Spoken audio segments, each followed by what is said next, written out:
बड़ी ई की मात्रा से बने शब्द। दो वर्णों के जोड़। क जोड़ ई की। ह में आ, थ में ई, हाथी। च में आ, ब में ई, चाबी।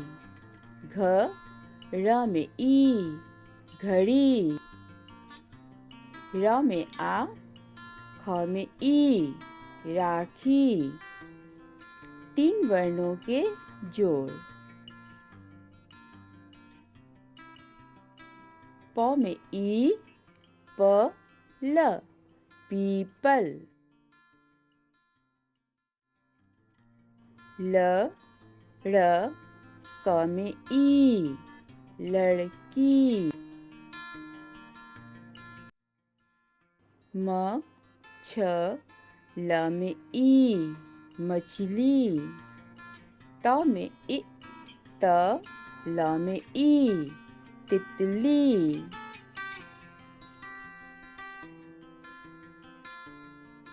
चार वर्णों के जोड़।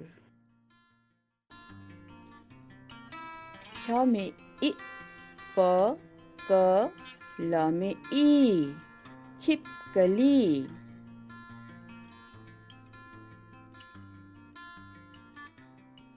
द में ई, प में आ, व ल में ई, दीपावली।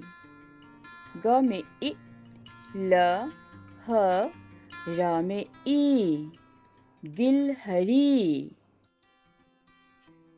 गिलहरी।